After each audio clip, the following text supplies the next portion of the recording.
खबर वही जो सच को दिखाएं। गाडीच्या चाकात येऊन त्यांचा जीव जाणार आहे। तुम्हाला एवढं कॉमन सेन्स नाही, तुम्ही सरकारी नोकरीवर आहे ना।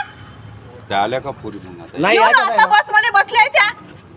अरे ह्या भाऊ 8 वाजता ट्युशन 9 वाजता त्या पोरांनी कोसुडीची गाडी नाही थांबवत। थांबवले पाहिजे 5 मिनिट जिथं स्टॉप असला तिथे। म्हणजे काय झालं पूर्ण त्या दोन पोरी आमच्यावाल्या 9वीतल्या हा सेलूला वर्ध्याला पोरी धुण्याला म्हटल्यावर बस थांबवली। हा. हा थांबला, पोरी अर्ध्यापर्यंत आल्या, बस चालू केली चालला आला। काय गोष्ट करी पोरी कुठे आहे? पोरी वर्ध्याला धुण्याला म्हटल्यावर 2 गाड्या तशाच गेल्या, 3 गाड्या झाल्या एकूण। जर आज या शाळकरी मुलींसोबत काही अनर्थ झाला असता तर त्याची जबाबदारी कोणाची? एसटी चालकाची की संपूर्ण व्यवस्थेची?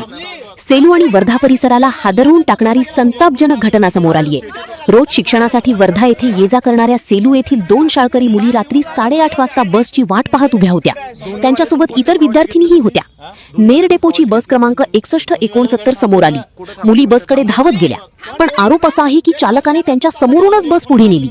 भर ट्रॅफिकमध्ये रात्रीच्या अंधारात त्या शाळकरी मुली बसच्या मागे धावत राहिल्या, ओरडत राहिल्या, पण बस थांबली नाही। कल्पना करा, जर या मुलींचा अपघात झाला असता किंवा रात्रीच्या अंधारात त्यांच्यासोबत काही अनुचित घटना घडली असती तर त्याची जबाबदारी कोण घेतली असती? घाबरलेल्या मुलींनी तात्काळ पालकांना फोन केला। संतप्त पालक थेट सेलू बस स्थानकावर पोहोचले।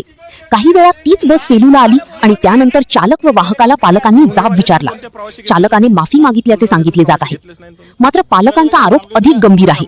त्यांच्या म्हणण्यानुसार वर्धा नागपूर मार्गावरील अनेक बसेस सेलूच्या प्रवाशांना घेण्यासाठी थांबत नाही। महिला, विद्यार्थिनी आणि ग्रामीण भागातील नागरिकांना वारंवार अशा प्रकाराला सामोरे जावे लागत आहे।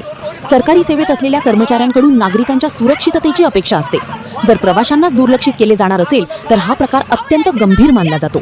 आता पालकांची एकच मागणी आहे, या संपूर्ण प्रकरणाची निष्पक्ष चौकशी व्हावी, दोषी आढळल्यास संबंधितांवर कठोर कारवाई व्हावी आणि भविष्यात कोणत्याही विद्यार्थ्याच्या किंवा महिलेच्या सुरक्षिततेशी असा खेळ पुन्हा होऊ नये।